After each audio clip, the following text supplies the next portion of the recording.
Hi, thanks for joining us today. I'm Amelia Robinette. I'm the principal broker and owner of Nova House and Home real estate brokerage in Northern Virginia.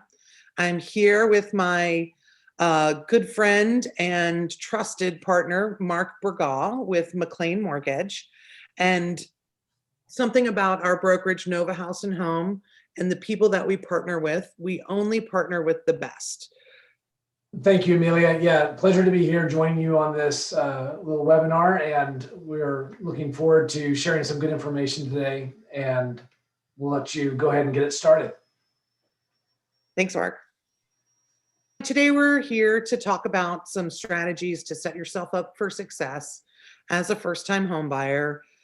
These are also strategies, even if you're not a first-timer, but that's what we're going to focus on today. And in my experience, over 1,000 transactions, one of the keys to any project success, of course, is the preparation. So preparing to buy a house, the very first step is about the money.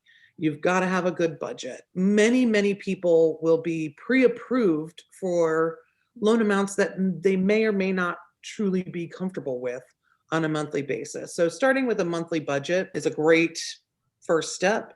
And in that, a really good way to set yourself up for success is take your current rent amount, let's say it's $1,000 a month, and your projected mortgage payment is going to be $2,000 a month. So starting now, when you pay your monthly rent of the $1,000, pay yourself the other $1,000. This has a couple of huge advantages for you to get started. You're going to find out if you truly are comfortable with that $2,000 a month payment. And you're also going to be saving $1,000 a month, which can only help you. The more cash you have on hand, the better off you're going to be in the purchase process and, of course, in the long run. Finding that comfort zone is huge. Being house poor is a miserable way to live, even on paper. If it looks good, the actual making of those payments and being strapped financially is really, it's just miserable. And we don't want you to have to live through that. So after you have your budget determined and you have found your comfortable monthly payment, the next step is to talk to a trusted loan officer who can go through your financials and your situation and give you options. Having options is a really important part of the process. So I'll let you speak to that, Mark. Yeah, well, great. Thank you. So yeah, going off what Amelia says, the budget is the most important thing, because without those numbers, it's almost impossible to determine really where we can qualify you for to a point where you're going to be comfortable making the payments. To what Amelia said before, oftentimes when I'm counseling home buyers, what they're able to qualify for versus what they're actually able to afford within their own lifestyle is two very different numbers. So the part of determining how much cash you have available for the transaction, and this is including not just the down payment, but also the associated closing costs with the mortgage. In addition to the monthly payment, the ceiling of what you're comfortable paying or on a monthly basis. And I would even encourage you to give yourself a little bit of a range there, because that will allow you some flexibility when you're actually looking for the specific home value.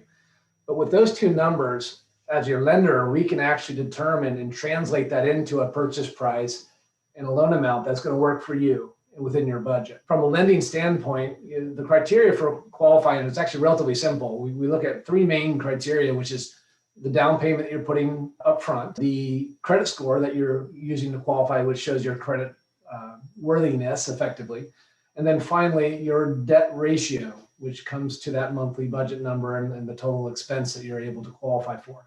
So we use those three criteria to analyze, specifically structure a loan that's going to best fit your specific needs and ultimately fit into that overall household budget too. So the first two, to expand on that just a little bit, the down payment and the credit score are really going to determine to the lender your credit risk. Understand that all interest rates and cost of the money is risk-based pricing. So all the lenders use your total loan profile, income, money that you have saved in the bank, employment history, all those factors that we're really doing a risk assessment. The higher risk, the higher the cost of the money is to you, which translates to a higher interest rate. So as we look at lower down payments or lower credit scores, obviously that increases the risk level, and you can assume that you're going to be paying a slightly higher interest rate than somebody who might be putting more down with a higher credit score. That third item there, that debt ratio number, we call it debt to income, or DTI is our little acronym. That is determining the ceiling to which you can borrow, the maximum amount that the bank is willing to lend you based on your debt profile. So if you have a lot of outstanding debt, student loans, car loans, credit card debt, that's going to put a cap on what you're able to borrow. So again, keeping debt to a minimum is also an important component of getting qualified for the mortgage.